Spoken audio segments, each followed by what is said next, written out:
ओम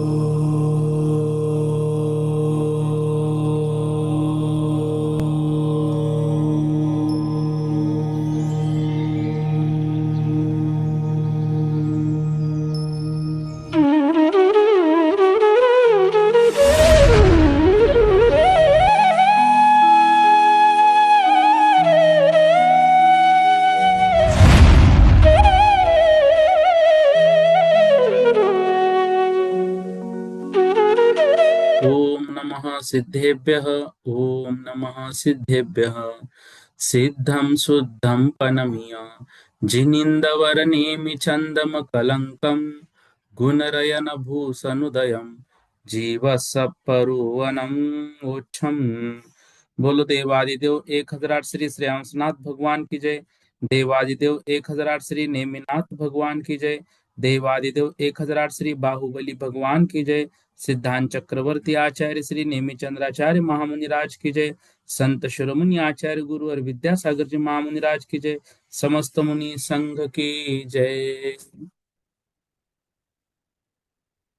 जीव की 64 अवगाहना के विषय में विगत लगभग एक सप्ताह से हम सभी विषय सुनकर आगे बढ़ रहे हैं, और उसमें अभी तक जो वर्णन हम लोगों ने पढ़ा है वह जीव समास प्ररूपना, उस जीव समास प्ररूपना के विषय में यह सारी बातें हम पढ़ रहे हैं, जिसमें सर्वप्रथम हमने स्थान की अपेक्षा से जीव समास के भेद देखे, योनि की अपेक्षा से जीव समास के भेद देखे, शरीर की अवगाहना की अपेक्षा से जीव समास के भेद देखे, कुल की अपेक्षा से भी जीव समास के भेद देखे। स्थान और योनि की अपेक्षा से जीव समास के भेद प्रबोधों के पूर्ण चर्चा हम सभी ने देखी। इसके उपरांत जो जीव समास की चर्चा आई थी वह शरीर की अवगाहना के अनुसार, और इस शरीर की अवगाहना को भी आचार्य नेमिचंद्र जी महामुनिराज ने दो भागों में विभाजित किया है। एक जघन्य अवगाहना और दूसरी उत्कृष्ट अवगाहना। सभी प्रकार के जो अनंतानंत जीव है उन सभी प्रकार के जीवों में सबके जो जघन्य अवगाहना है वह सूक्ष्म निगोदिया लब्ध अपर्याप्तक जीव की, जो कि ऋजु गति में जन्म लेने जा रहा है और अपनी उत्पत्ति के तीसरे समय में उसकी सबसे जघन्य अवगाहना होगी, वह सभी अनंतानंत जीवों में सबसे जघन्य अवगाहना है। उत्कृष्ट अवगाहना के विषय में आचार्य महाराज ने बताया कि जो अंतिम स्वयंभू रमन समुद्र है उसके मध्य भाग में पाए जाने वाला जो महामत्स्य है, जिसकी अवगाहना 1000 योजन लंबी, 500 योजन चौड़ी और 250 योजन मोटी होती है। इसके बाद इंद्रियों की अपेक्षा से उन्होंने कुछ बात हमको बताई कि जो एकेंद्रिय जीव होता है उसमें सर्वोत्कृष्ट अवगाहना कमल की है 1000 योजन की। दो इंद्रिय जीवों में 12 योजन का शंख, तीन इंद्रिय जीवों में 3 कोश की चींटी या फिर रक्त बिच्छू नाम का जीव, चार इंद्रिय जीवों में जो 1 योजन का भौरा है उसका वर्णन किया, और पंच इंद्रियों में 1000 योजन मोटा महामत्स्य। ये उत्कृष्ट अवगाहना है। जघन्य अवगाहना के अनुसार उन्होंने बताया एकेंद्रियों में जघन्य अवगाहना सूक्ष्म निगोदिया लब्ध पर्याप्तक जीव की, दो इंद्रिय जीवों में अरुंधति नामक जीव की, तीन इंद्रिय जीवों में कुंथु नामक जीव, चार इंद्रिय जीवों में कान मक्षिका जो मक्खी होती है, पांच इंद्रियों में सर्व जघन्य अवगाहना तंदुल मत्स्य की बताई। इस प्रकार अवगाहना के विषय में एक सामान्य वर्णन पहले किया था और उसके उपरांत विशेष वर्णन प्रारंभ किया। तब इन्होंने हमको जीवों को 16 प्रकार से विभाजित करना सिखाया। उसमें पृथ्वी, जल, वायु और अग्नि तथा निगोदिया जीव को सूक्ष्म और बादर के भेद से 10 प्रकार बांटा, और उसके उपरांत जो प्रतिष्ठित प्रत्येक, प्रतिष्ठित सप्रतिष्ठित प्रत्येक और अप्रतिष्ठित प्रत्येक, द्विइंद्रिय, तीन इंद्रिय, चार इंद्रिय और पंचेंद्रिय, ऐसे 16 प्रकार के जीवों को बांटने के बाद ये 16 ही जीव पर्याप्त भी होंगे और 16 जीव अपर्याप्त भी होंगे। इस प्रकार ये 32 प्रकार के हो जाते हैं। इन सभी 32 प्रकार के जीवों में जघन्य अवगाहना भी होती है और उत्कृष्ट अवगाहना भी होती है। तो ये जो है ये संपूर्ण जीव 64 प्रकार के हो जाते हैं। देखिए, कल की कक्षा में जो बातें हमने समझी थी उसमें थोड़ा सा विषय कठिन लग रहा था। आज बिल्कुल ध्यान से पढ़ना, शुरुआत से ही हर एक चीज पर ध्यान देना। तो 32 प्रकार के जीवों को जब जघन्य और उत्कृष्ट अवगाहना में 32 प्रकार के जघन्य और 32 प्रकार के उत्कृष्ट, ऐसे 64 प्रकार के जीवों की अवगाहना को देखा।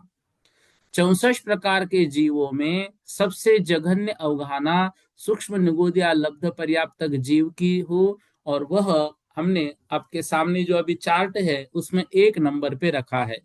और सबसे बड़ी जो अवगाहना है पंचेंद्रिय जीव की, जो कि पर्याप्तक है, और उसको देखिए चार्ट में 64 नंबर पे रखा हुआ है। बीच में जो 62 भेद है वह किस प्रकार से होंगे, तो उसको देखिए, ये सभी कॉलम आपके सामने है।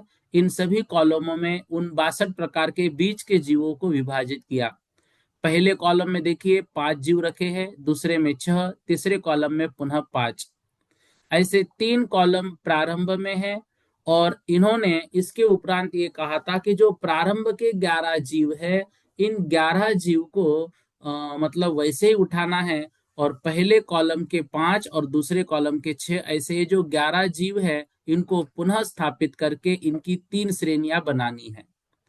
तो पहले कॉलम में सूक्ष्म निगोदिया जीव से लेकर दूसरे कॉलम में बादर वायु का एक, अग्नि का एक, जल का एक, पृथ्वी का एक, निगोदिया प्रतिष्ठित प्रत्येक। तीसरे में पुनः 2 इंद्रिय, 3 इंद्रिय, 4 इंद्रिय, पंचेंद्रिय, और वो ऊपर जो था वो प्रतिष्ठित प्रत्येक। ऐसे 16 प्रकार के जीव इसमें रखे थे। अब ये 16 प्रकार के जीवों में जो शुरुआत के 11 है इनकी 3 श्रेणियां बनाई थी, और उनकी श्रेणियां इन 3, जो पहला दूसरा और तीसरे 3 कोठे थे इसके आगे इनको रखा था। तो ये 2 2 2 ऐसे इन 3 श्रेणियों में इसको बांटा गया था। अब इन सब में पर्याप्त कोण और अपर्याप्त कोण, किसकी अवगाहना जघन्य है, किसकी अवगाहना उत्कृष्ट है, इसके विषय में आचार्य महाराज ने अगली गाथाओं में लिखा था। और 2 गाथाओं के माध्यम से ये बताया कि प्रारंभ के जो 16 जीव है वो जघन्य अपर्याप्तकों के हैं। ये सारे के सारे अपर्याप्त जीव है, यही इनकी जघन्य अवगाहना अपर्याप्तकों में। फिर अपर्याप्तकों की जघन्य अवगाहना के बाद पर्याप्तकों की जघन्य अवगाहना बताइए। जो पर्याप्त जीव है इनकी जघन्य अवगाहना चौथे नंबर के कॉलम में देखिए वो लिखी हुई है। फिर पर्याप्तकों की जघन्य के बाद अपर्याप्तकों की उत्कृष्ट, फिर अपर्याप्तकों की उत्कृष्ट के बाद पुनः पर्याप्तकों की उत्कृष्ट, और इसके बाद एकेंद्रीय जीवों का कथन, जो बादर जीवों पर हम चल रहे थे उसके उपरांत 2 इंद्रिय, 3 इंद्रिय आदि जीवों के विषय में बताया, और वो आगे आगे हम कोठे देख रहे हैं उसमें वो लिखे हैं। यह जो पर्याप्त जघन्य, फिर अपर्याप्त उत्कृष्ट और फिर पर्याप्त उत्कृष्ट, ये 2 इंद्रिय, 3 इंद्रिय आदि जो जीव थे इनका वर्णन हमने अभी तक पूर्ण किया। देखिए, अब ये सारी जो बातें हमने पढ़ी है इन सभी बातों के लिए आपको ये चार्ट ही बार बार अध्ययन करना पड़ेगा। अब जो शुरुआत के 11 जीव है, इन 11 जीवों को हमने पुनः 3 श्रेणियों में जो बांटा था वो 3 श्रेणियों में कैसे बांटा, इस विषय में भी थोड़ा सा ध्यान देके हमको वह विषय समझना है। ठीक है। अब देखिए, इस प्रकार से हमने ये संपूर्ण 64 प्रकार के जीवों को एक क्रम से लगाया, और फिर सभी जीवों की जघन्य और उत्कृष्ट अवगाहना को समझा। अब इसमें भी थोड़ा सा आगे हमको बढ़ना है और इनका वर्णन और थोड़ा सा विस्तार पूर्वक, या यूं कहे कि गहन शब्दों में हमें देखना है। अब देखिए, कल एक विषय हमने प्रारंभ किया था कि जो सूक्ष्म निगोदिया जीव है, पहले कोठे की बात चल रही है। जो सूक्ष्म निगोदिया जीव पहले कोठे में है, वहां से लेकर सूक्ष्म वायु का एक जो जीव है, तो सूक्ष्म वायु का एक जीव की अवगाहना जब निकालनी है तो इसके पहले सूक्ष्म निगोदिया जीव है, तो उसको आवली के असंख्यातवें भाग से गुणित करना है। तो हमने ये भी देखा था कि जो प्रारंभ के 42 स्थान है, मतलब ऊपर के हॉरिजेंटली जो हमको दिख रहा है स्क्रीन पर ऊपर के, ये 42 स्थान को अलग किया और नीचे के जो 22 स्थान है उसको अलग किया। ऊपर के 42 जो स्थान हैं ये गुणित क्रम में वृद्धि को प्राप्त होते हैं। मतलब एक की अवगाहना दूसरे की अवगाहना से गुणित क्रम में होगी। मतलब पहले की 2 है तो दूसरे की 4, तीसरे की 8, फिर चौथे की 16, इस प्रकार से गुणित गुणित क्रम में वो बढ़ेंगे। और नीचे के जो 22 है इनकी अवगाहना गुणित नहीं होगी, इनकी अवगाहना अधिक क्रम में होगी। मतलब पहले की यदि 5 है तो यहाँ दूसरे की 6, फिर तीसरे की जो है तो 7 ऐसी होगी। और ऊपर जो 42 गुणित क्रम में थे तो पहले की 5, दूसरे की 10, तीसरे की 20, फिर 40 ऐसी होगी। लेकिन नीचे ये 22 में 5, 6, 7, 8 ऐसी अधिक अधिक होगी, यहाँ पर दुगनी नहीं होंगी। और ऊपर के 42 स्थान ये गुणित क्रम में होंगे। तो गुणित कितना करना है? तो हमने जैसे यहाँ पर दो गुणित किया, 4 गुणित किया, 8 गुणित किया, 16 गुणित किया, ये संख्यात गुना हम कर रहे हैं, इसको हम गिन सकते हैं। लेकिन जो बात यहाँ पर स्पष्ट रूप से आचार्य महाराज ने लिखी कि इनका गुणित क्रम असंख्यात गुना है, आवली के असंख्यात भाग से ये आगे आगे जो है वो गुणित होंगे। तो ये असंख्यात गुण भी कैसे हम निकालना है, असंख्यात गुणित हम कैसे करेंगे? असंख्यात गुण में जो सूक्ष्म वाले जीव है इनमें अवली के असंख्यातवा भाग ज्यादा करना है। तो एक आवली में समय कितने होते हैं? कल हमने देखा था एक आवली में असंख्यात समय होते हैं। उन असंख्यात समयों का जब भाग हम जघन्य अवगाहना में लगाएंगे तो इस जघन्य अवगाहना में भाग करके जो भागफल आएगा उससे गुना कर दिया जाए तो अगली अवगाहना प्राप्त होगी। इस प्रकार से असंख्यात गुणित हमें करते चलना है। आवली के असंख्यातवें भाग से हमें गुना करना है। आवली में जितने समय है उतने का भाग लगाइए, भाग लगाने के बाद जो भागफल निकला उससे गुना करना है। अब जो बादर जीव है, बादर जीवों को जब हमें गुणित करना है तो पल्य का असंख्यातवा भाग बताया, पल्य के असंख्यातवें भाग से यहाँ पर हमें गुणित करना है बादर के लिए। अब पल्य के मतलब पल्य में जितने समय आएंगे उन समयों का हमें भाग लगाना पड़ेगा असंख्यात से, फिर गुना करेंगे जो भागफल आएगा। तो यह पल्य के असंख्यात में भाग से गुणित क्रम हमें करना होगा। तो सूक्ष्म जीवों में आवली के असंख्यात में भाग से गुना करेंगे, बादर जीव में पल्ले के असंख्यात में भाग से गुना करेंगे। इस प्रकार से जो ऊपर के 42 स्थान हैं वहां पर असंख्यात गुणित क्रम करना है और नीचे के जो 22 स्थान हैं यहाँ पर कुछ अधिक अधिक हमें करना है। अब जो कल वर्णन हमारा प्रारंभ हुआ था वह यह बता रहे थे कि यह जो अवगाहना अभी हमने गुणित क्रम में पढ़ी 64 प्रकार के जीवों की, अब इसमें से देखो पहले कोठे में 2 जीव है, पहले स्थान पर निगोदिया है, दूसरे स्थान पर वायु कायिक है। तो पहला सूक्ष्म निगोदिया लब्ध अपर्याप्तक है और दूसरा वायु कायिक जीव की पर्याय वहां पर बताई हुई है। अब पहले जीव से दूसरा असंख्यात गुना है, लेकिन वो असंख्यात गुना है तो असंख्यात गुना करने के लिए पहले से दूसरे स्थान पर पहुंचने के लिए बहुत सारी अवगाहनाएं बीच में भी होती है। उन अवगाहना से हमें गुजरना है। उन अवगाहना से गुजरने के लिए हमें षडगुण हानि वृद्धि रूप आगे पहुंचना पड़ेगा। ध्यान से देखिए, एक एक शब्द सुनिए। षडगुण हानि वृद्धि, यह शब्द हमने सर्वार सिद्धि में अच्छे से पढ़ा है। षडगुण हानि वृद्धि क्या होती है? षडगुण हानि मतलब 6 प्रकार की हानि और 6 प्रकार की वृद्धि। तो ये हानि और वृद्धि 6 प्रकार की कौन सी होती है? देखिए, हानि होती है अनंत भाग हानि, असंख्यात भाग हानि, संख्यात भाग हानि। फिर इससे विपरीत संख्यात गुण हानि, असंख्यात गुण हानि, अनंत गुण हानि। ये 6 हानि के भाग हो गए। इसी तरह से वृद्धि के 6 स्थान, अनंत भाग वृद्धि, असंख्यात भाग वृद्धि, संख्यात भाग वृद्धि, फिर संख्यात गुण वृद्धि, असंख्यात गुण वृद्धि, अनंत गुण वृद्धि। ये 12 स्थान फिर से सुन लीजिए, शॉर्टकट में लिख के रखिए। अभाहा ऐसा कर देना। अभाहा, तो अनंत भाग हानि। फिर नीचे असंग भाहा ऐसा करो, तो असंख्यात भाग हानि। सभाहा मतलब संख्यात भाग हानि।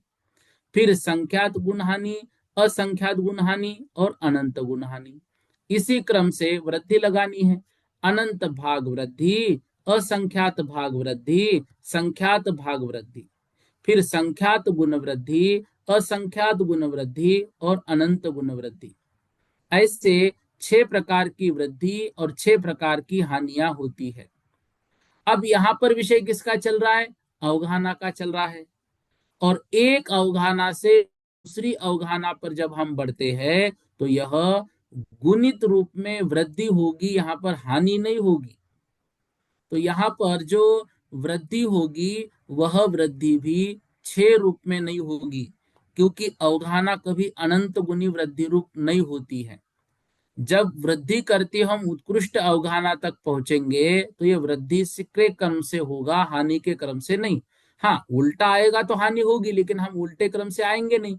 हम वृद्धि करते हुए जा रहे हैं, एक से दूसरे जीव की अवगाहना निकालने के विषय में यहाँ पर चर्चा चल रही है। तो 1 नंबर से 64 नंबर तक जाना है, बढ़ते क्रम में जाना है, इसलिए यहाँ पर क्या होगी? वृद्धि होगी। यहाँ अवगाहना का प्रसंग है और अवगाहना किसी भी जीव की अनंत में नहीं होती। अवगाहना होगी तो संख्यात परमाणु होंगे या असंख्यात परमाणु होंगे। अनंत से संबंधित अवगाहना का कोई भी विषय आगम में है ही नहीं है, मतलब ये शरीर की अवगाहना। इसलिए तो यहाँ पर षडगुण हानि वृद्धि नहीं होकर यहाँ पर फिर 4 गुनी वृद्धि ही होगी। हानि की तो बात ही नहीं। वृद्धि 6 है तो 6 में अनंत वाला प्रसंग नहीं लेंगे, तो 4 गुनी वृद्धि यहां पर होगी। अब 4 गुण वृद्धि में क्या होगा? असंख्यात भाग वृद्धि, संख्यात भाग वृद्धि, असंख्यात गुण वृद्धि और संख्यात गुण वृद्धि।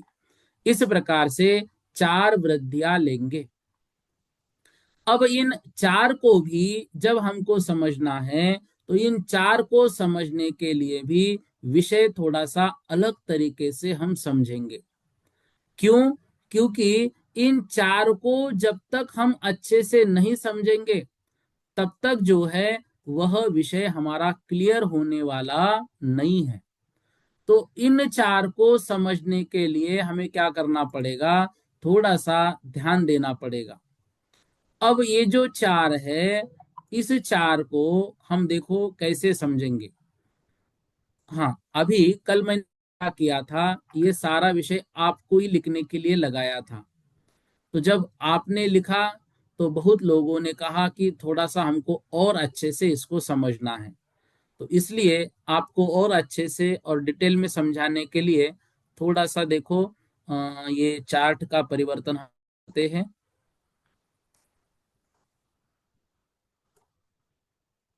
हाँ, आपको अब स्क्रीन पे दिखाई दे रहा होगा।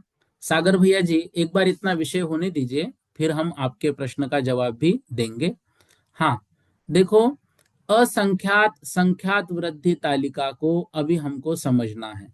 ठीक है, असंख्यात संख्यात वृद्धि तालिका को हम यहाँ पर क्या कर रहे हैं? समझ रहे हैं।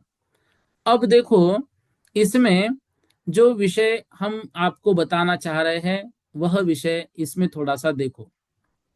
जैसे ये 4 प्रकार की जो वृद्धि है वो 4 प्रकार की वृद्धि कौन सी होगी? असंख्यात भाग वृद्धि, संख्यात भाग वृद्धि, असंख्यात गुण वृद्धि और संख्यात गुण वृद्धि। ऐसे 4 ही प्रकार से लीजिए।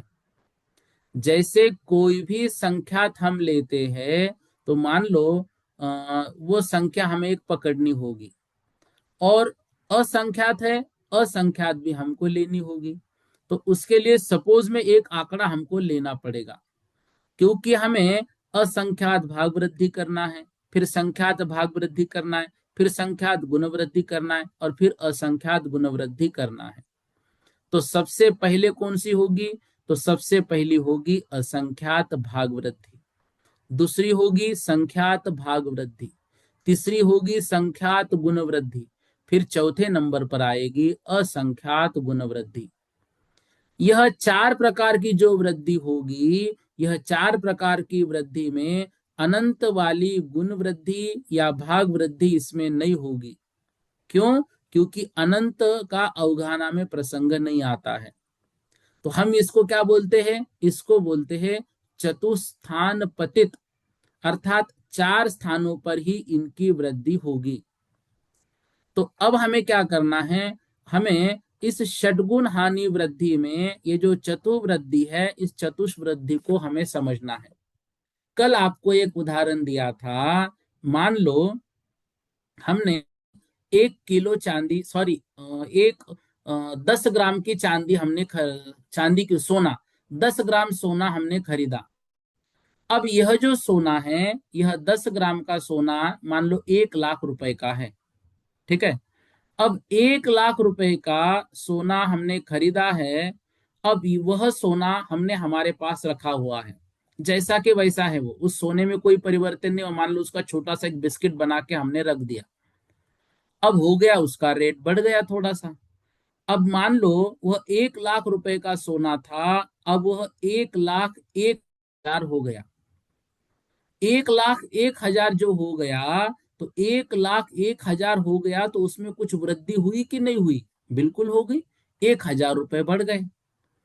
1 हजार रुपए बढ़ गए, तो यह जो वृद्धि हुई, यह वृद्धि कैसी हुई? अब इन चारों वृद्धि में कौन सी वृद्धि हुई? तो जब हम देखते हैं 1 लाख में 1 हजार बढ़ गए, तो 1 लाख में 1 हजार मतलब उसमें उस 1 लाख के परसेंटेज यदि हम निकालेंगे तो कितने परसेंट बढ़ गए हमारी? वो सिर्फ 1%। तो 100 का पहला भाग मतलब 1, और 1 लाख का एक भाग मतलब 1 हजार। ठीक है ना? तो वो कौन सी वृद्धि हो गई? वो हो गई असंख्यात भाग वृद्धि। अब मान लो वही 1 लाख 10 हजार हो गई। 1 लाख 10 हजार हो गई, तो वो जो सोने का रेट है, वो बिस्किट का, वो अब कीमत उसकी कितनी हो गई? 1 लाख 10 हजार।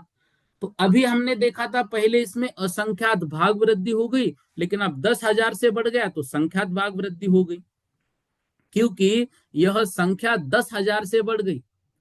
अब वही सोना 2 लाख का, अब सुन रहे हैं कि दिसंबर के अंत तक 2 लाख होगा, सुन रहे, अब लोग तो बोलते हैं, तो 1 लाख का वो 2 लाख हो गया। अब हम क्या बोलेंगे? भाई एक से वो दोगुना हुआ ना, 1 लाख का लिया था, सीधा हमारे पैसे दोगुने हो गए। मतलब अब ये क्या हो गया? ये भाग वृद्धि नहीं हुआ, ये संख्यात गुण वृद्धि हुआ। कितने? 2%। मतलब दुगना, 2% नहीं, दुगना, दुगना हो गया वो रेट। तो 1 लाख के 2 लाख हुए, तो 2 लाख के फिर 4 लाख हो गए, तो ये संख्यात गुण वृद्धि हुई।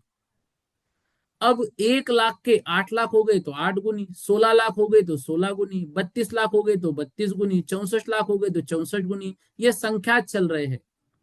लेकिन यह संख्यात से बढ़कर असंख्यात गुण वृद्धि रूप हो जाए, मतलब 1 लाख का वो बिस्किट यदि आज करोड़ों रुपए में हो गया, हो सकता है कि हम उसका हिसाब ही नहीं लगा पाए। सोचो ना, हमारे दादा परदादा ने मान लो एक बिस्किट रखा होता, तो आज कितने रुपए का, वो भी हिसाब नहीं लगा पाएंगे। तो वैसे वो आज का सोना भी हमारे आने वाले पीढ़ियों के लिए करोड़ों में जाएगा। तो वो 1 लाख करोड़ों से भी ज्यादा हो गया। अब हम उसको क्या बोलेंगे? असंख्यात गुण वृद्धि हो गई। वो बोलेंगे कि नहीं? तो पहले 1 हजार बढ़ गए 1 लाख में, तो क्या हो गया? असंख्यात भाग वृद्धि हो गया। 1 लाख में 10 हजार बढ़ गए तो संख्यात भाग वृद्धि हो गई। 1 लाख के 2 लाख, 4 लाख, 8 लाख, 10 लाख, 16 लाख, 32 लाख हो गए, वो संख्यात गुण वृद्धि हो गई। और 1 लाख के 1 लाख करोड़ हो गए, वो असंख्यात गुण वृद्धि हो गई। तो इस प्रकार से असंख्यात भाग वृद्धि, संख्यात भाग वृद्धि, संख्यात गुण वृद्धि और असंख्यात गुण वृद्धि, इनका वर्णन हमें आने वाली 10 गाथाओं में है।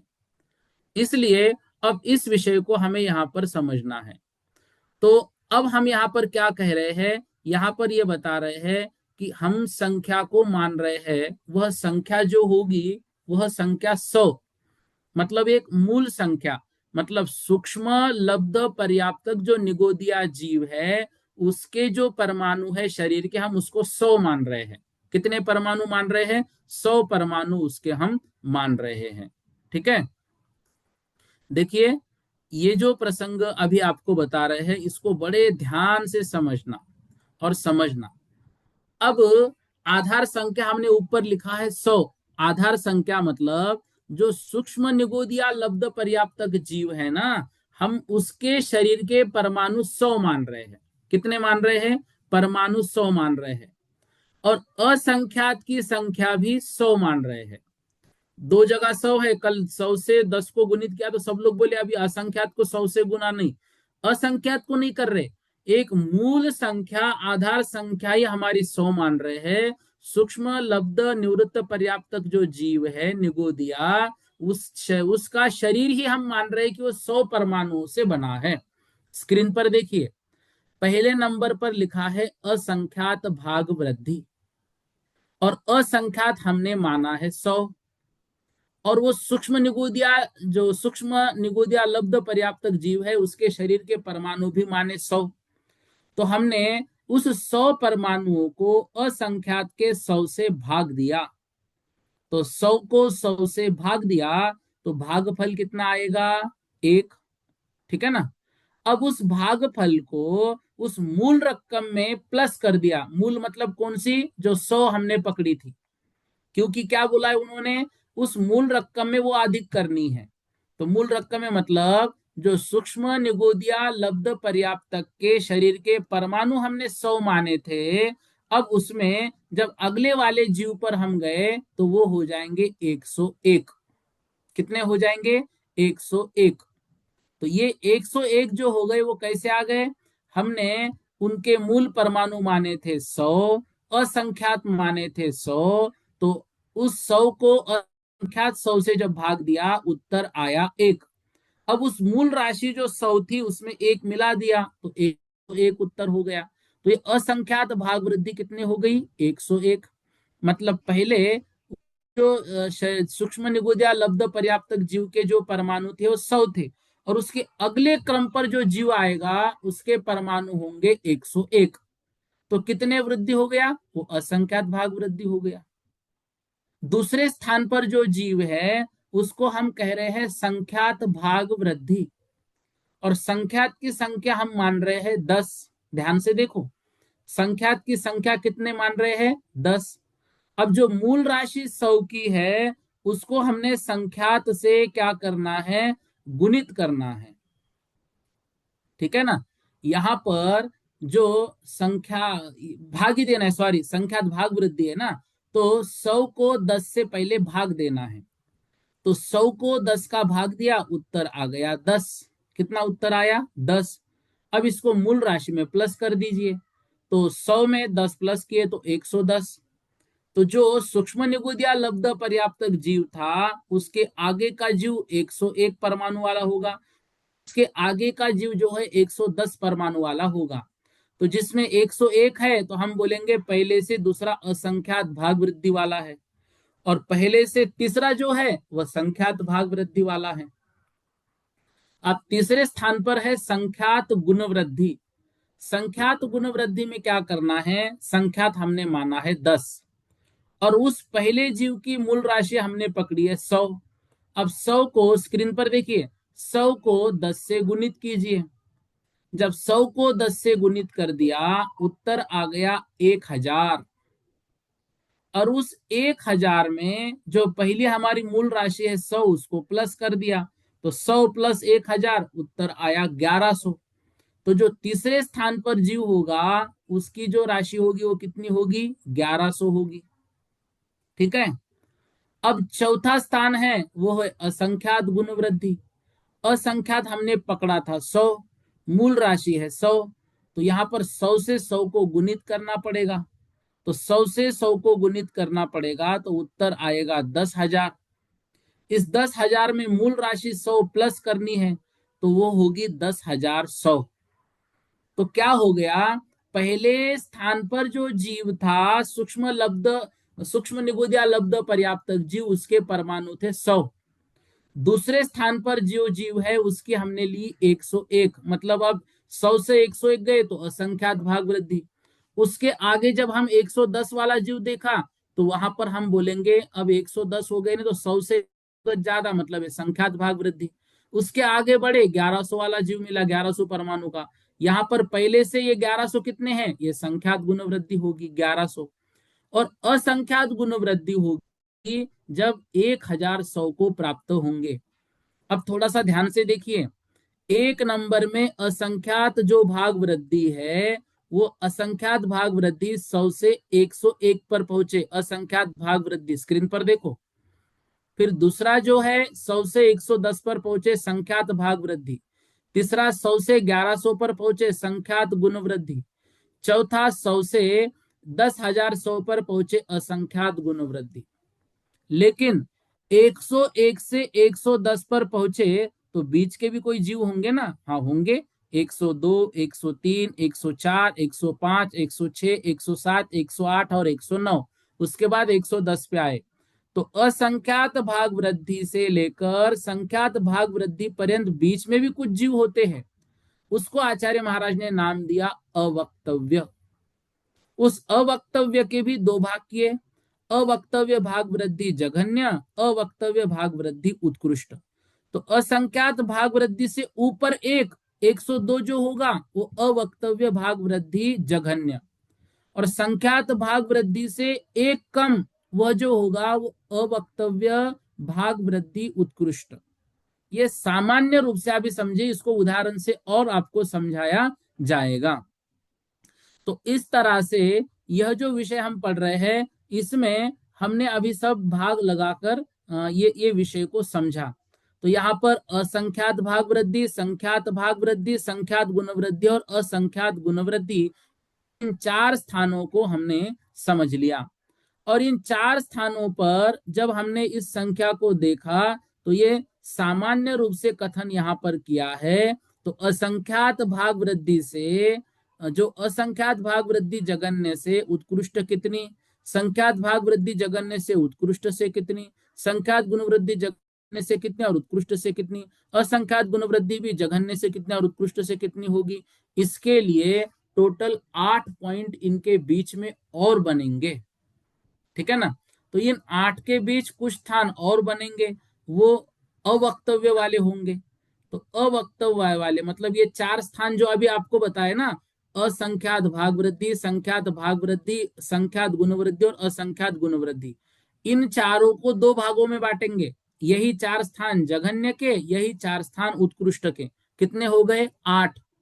और इन 8 के बीच में भी दो दो स्थान आएंगे। तो वो स्थान आएंगे 6, क्योंकि पहले के बाद दो आएंगे और लास्ट के पहले दो आएंगे। तो 8 के बीच में 6, तो ऐसे 14 स्थान जो है ये वृद्धि के बनेंगे। तो बीच के स्थान को बोलते हैं अवक्तव्य। तो असंख्यात भाग वृद्धि जब शुरू हम करेंगे तो उसका जघन्य, फिर असंख्यात भाग वृद्धि का उत्कृष्ट, फिर संख्यात भाग वृद्धि का जघन्य और फिर संख्यात भाग वृद्धि का उत्कृष्ट। तो इसके बीच में भी कुछ स्थान बनाए जाएंगे, तो वह 14 स्थान बनेंगे। और इन 14 स्थानों से हम जघन्य अवगाहना के स्थानों में आगे आगे बढ़ेंगे। जैसे अभी हमने यहाँ पर 100 से शुरू किया, फिर 101 पर पहुंचे, फिर 110 पर, फिर 1100 पर और फिर 1100 पर। अब 101 से 110 के बीच में भी कुछ स्थान बनते हैं ना, उसको बोलते हैं अवक्तव्य स्थान। तो इन अवक्तव्य स्थान में और क्या क्या होगा, तो एक जीव से दूसरे जीव पर बढ़ते हुए जो अवगाहना आएगी वह अवगाहना हम समझेंगे। अब ऐसी अवगाहना है सूक्ष्म निगुदिया लब्ध पर्याप्तक जघन्य की, जो हमने 100 परमाणु की अवगाहना पकड़ी थी, मान लो 100 परमाणु से बना है, तो जो वायु कायिक जीव की जघन्य अवगाहना होगी वह कितने परमाणु से बनेगी। ये तो निश्चित है कि इस जीव से वह असंख्यात गुना बड़ा है, लेकिन कितना बड़ा है वह हमें निकालना है। तो जब यहाँ पर 100 पकड़ी है तो वायु कायिक जीव की जो जघन्य अवगाहना होगी वो 1,00,000 परमाणु से होगी। यदि हम मान लो 100 पकड़ेंगे तो 100 से लेकर 1,00,000 के बीच में भी बहुत सारे जीव होंगे ना। एक से लेकर जो 1,00,000 को भी एक कम तक होगी, वो सारी वृद्धियां यहाँ पर समझाई जाएगी। तो असंख्यात भाग वृद्धि होगी, संख्यात भाग वृद्धि होगी, संख्यात गुण वृद्धि होगी, असंख्यात गुण वृद्धि होगी, और इन सबके बीच में अवक्तव्य अवक्तव्य भी होगा। इसके बाद जो हम उस विषय को हमें छूना है, जो गाथाएं आने वाली है, उन विषय को हम समझेंगे। तो इस तरह से यहाँ पर ये बातें अभी हमने समझी। इन सभी बातों को हमको क्या करना है, थोड़ा सा याद करते हुए ही आगे बढ़ना है। तो ये चार बातें हमने यहाँ पर आज समझी, और इसको लगाने के लिए जो है संख्या 100 रूप में हमने यहाँ पर लिए थे। अब देखो 102 नंबर की जो गाथा है आपके सामने स्क्रीन पर है, 102 नंबर की गाथा जिसको हमें पढ़ना है। अब इसको देखो सामान्य रूप से, अभी हम पढ़ेंगे नहीं आज, सिर्फ एक सामान्य रूप से अर्थ बता रहे हैं। अवर उवरी इक पदे से, अवर मतलब जघन्य के ऊपर एक प्रदेश बढ़ाने से, जुदे मतलब युक्त करने से। तो अवर मतलब जघन्य के, उवरी मतलब ऊपर, इग पदे से मतलब एक प्रदेश, जुदे मतलब युक्त करने पर क्या होगी, असंख्यात भाग वृद्धि। असंख्य भाग वृद्धि है ना, तो असंख्यात भाग वृद्धि होगी। तो हमने अवर कितना पकड़ा, जघन्य 100, उसके ऊपर एक प्रदेश बढ़ाया तो 101 हो गया। तो 101 को हमने लिया कि नहीं असंख्यात भाग वृद्धि में, अभी हमने पढ़ा। आदि, अब नीचे वाली लाइन देखो, आदिम निरंतर मदो एक एक पदेश परिवट्ठी। आदि मतलब जो प्रारंभिक स्थान है, उस प्रारंभिक स्थान मतलब यहाँ पर जघन्य स्थान। तो जघन्य स्थान 100 आया, उसके ऊपर एक प्रदेश दिया तो 101 हो गया। तो ऐसे प्रारंभिक मतलब जघन्य स्थान से निरंतर मतलब आगे भी क्रम से एक एक प्रदेश, एक एक प्रदेश से परिवृद्धि, एक एक प्रदेश से वृद्धि करनी चाहिए।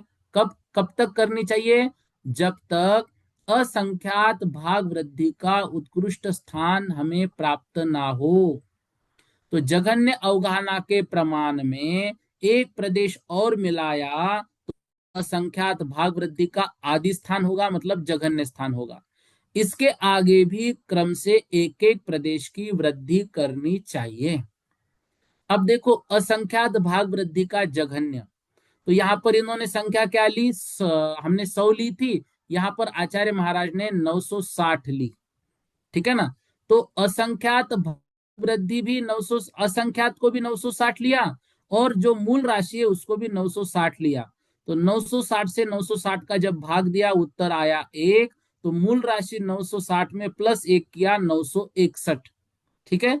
ऐसे ये 9 गाथाओं को हम पढ़ेंगे। तो इन 9 गाथाओं को पढ़ने के लिए थोड़ा सा आज आपको बताया। इसके उपरांत 14 स्थान पहले बताएंगे, 14 स्थान वो कैसे होते हैं, और जो आपको कल मैंने भावार्थ पढ़ने के लिए बोला था ना, उस भावार्थ के अनुसार वो 14 स्थान देखेंगे, और फिर ये 8 गाथाओं को पढ़ेंगे। तो हमें मात्र 2 ही मिनट में 8 गाथाएं समझ में आएगी। जैसे 102 नंबर की गाथा हमें तुरंत समझ में आई, क्योंकि हमने उदाहरण देखा था इसलिए। ठीक है। अब मेरे ख्याल से आज जो है बहुत सारा विषय सभी का क्लियर हुआ होगा। सागर भैया जी बोलिए।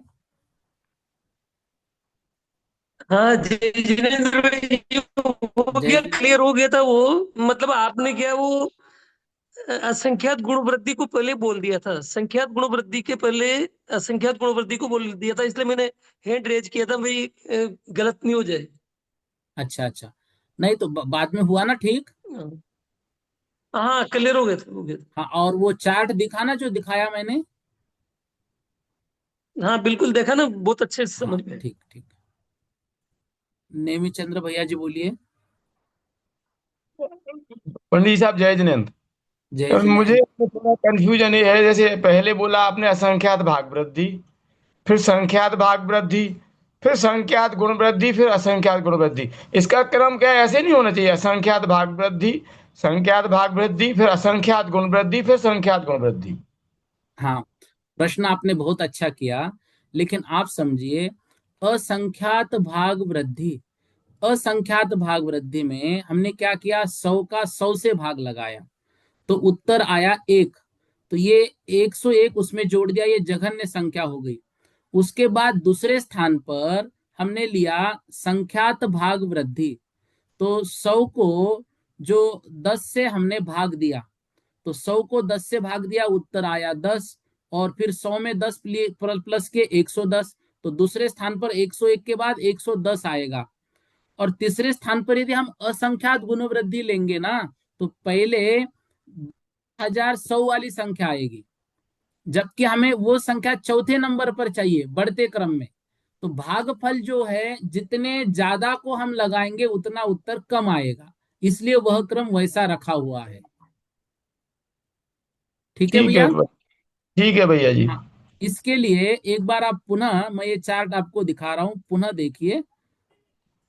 हाँ, ये देखो यहाँ पर, ये जो चार्ट है इसको ध्यान से देखो सभी लोग। प्रश्न बड़ा वाजिब पूछा है, बहुत सही प्रश्न है, लेकिन इसको देखो। असंख्यात भाग वृद्धि में असंख्यात हमने पकड़ी है 100 की राशि, मूल राशि 100 है। यहाँ 100 का 100 को भाग दिया, उत्तर आएगा 1। एक को मूल राशि में प्लस किया, 101 उत्तर आ गया। इसके बाद संख्यात लिया। अब असंख्यात में संख्यात का हमने क्या कर लिया, भाग दिया, तो 100 में 10 का भाग दिया, उत्तर आया 10। अब मूल राशि 100 है, उसमें वो प्लस कर दे 110। अब इसके बाद भैया का बोलना है कि असंख्यात गुणवृद्धि रखो। मान लो रखना चाहिए ऐसा उनके मन में प्रश्न है, प्रश्न सही भी है, कोई दिक्कत नहीं है। तो हमने यदि मान लो यहाँ 100 ले लिया, तो 100 का 100 में भाग देंगे, तो यहाँ पर क्या वो गुण वृद्धि है, तो 100 का 100 में गुणित करेंगे तो उत्तर आएगा 10,000। और उसके बाद यदि संख्यात ले लिया तो उसका उत्तर आएगा 1100। तो ये बढ़ते क्रम में नहीं होगी ना अवगाहना, हमें बढ़ते क्रम में अवगाहना करनी है। ठीक है भैया। ठीक है, ठीक है पंडित साहब, समझ में आ गया। वो चूंकि गुण वृद्धि है, इसलिए वो बढ़ रहा, बढ़ते क्रम में है, तो वो ठीक हाँ, है। बिल्कुल बिल्कुल जी। चलेगा। और ऐसे प्रश्न यदि आप सभी लोग निकालो, देखो ये नेमी चंद्र जी भैया और सागर भैया रोज बहुत अच्छे से पढ़ते हैं, सुनते हैं, प्रश्न पूछते हैं, इससे विषय क्लियर होते हैं। आप सभी से निवेदन है, आप प्रश्न पूछो, कभी भी प्रश्न पूछे बगैर स्वाध्याय नहीं होता है, परीक्षणा नाम इसी का है। ठीक है, आप प्रश्न पूछेंगे तो उत्तर आपको मिलते जाएंगे। हाँ, और किसी के मन में कोई शंका है आज से विषय से संदर्भित? हाँ, गोविंद भैया जी बोलो। हाँ भैया जी, जय जिनेन्द्र। जय मेरी जिनेन्द्र। एक ये जिज्ञासा है कि जैसे इसमें पहला कोटा है सूक्ष्म का, हम्म। दूसरा है बादर का। हाँ। तो अब इसमें आगे जब ये चौथे कोटे में वापस सूक्ष्म आएगा, हम्म। तो ये बादर से ये सूक्ष्म ये बड़ा कैसे हो जाएगा?